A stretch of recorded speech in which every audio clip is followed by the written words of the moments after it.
C'est incroyable. Moi, j'aimerais savoir comment est-ce que tu fais. Ça intéresserait beaucoup de personnes, beaucoup de créateurs de contenu pour être aussi productif et être aussi régulier. Ouais, bah écoute, moi au début, alors le tout premier défi d'une vidéo par jour pendant un an que j'ai fait, c'était en début 2014 justement quand j'étais aux Philippines. Je voulais montrer au monde qu'on pouvait créer du contenu sympa tout en étant à l'autre bout du monde. Et en fait, j'avais un jeu, pour moi c'était un jeu vidéo, c'est un jeu simple.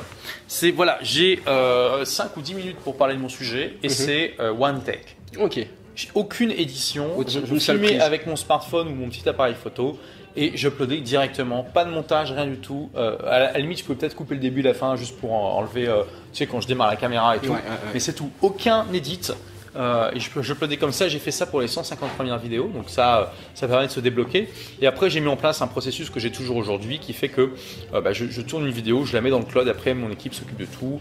Je vais avoir mon réalisateur qui va monter la vidéo, ensuite qui va la mettre sur YouTube en mode non répertorié, mon équipe qui va s'occuper des annotations, tu vois, des liens cliquables dans la vidéo, etc., etc. Et moi, je vais intervenir à nouveau dans le processus pour écrire le titre et planifier la vidéo et c'est tout. Et tu utilises quoi comme équipement? Est-ce que tu utilises un stab? Est-ce que tu as des micro-cravates? Ou c'est juste ton téléphone? Non, aujourd'hui j'ai utilisé mon téléphone pendant très longtemps et c'est ce que je recommande pour démarrer. Hein, donc, tant que vous n'avez pas une chaîne qui marche ou un business qui marche, n'investissez pas trop. Mais aujourd'hui j'ai un GH4 de Panasonic pour faire des vidéos un peu chiadées, posées sur un trépied. Et quand je me déplace, j'adore faire des vidéos en marchant. J'ai le Osmo de DJI, DJI en bon français, qui est à la base un fabricant de drones, mais qui en fait a fait une caméra qui se stabilise, c'est incroyable. Tu peux le tourner et tout. Voilà, c'est un stabilisateur électronique et en fait, quand on se balade, il compense le mouvement en temps réel, ce qui fait que ça reste toujours fait dans l'impression d'être dans un jeu vidéo.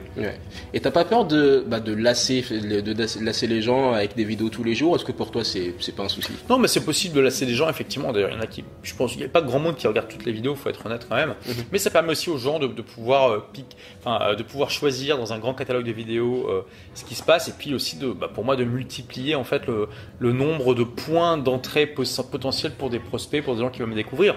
Moi j'aime bien dire qu'à chaque fois que je crée une vidéo, je crée un clone de moi-même qui va travailler pour moi gratuitement pendant les années à venir, tu vois, parce que cette vidéo va systématiquement me rapporter, m'amener des gens, des prospects et des clients sans que je bosse en fait.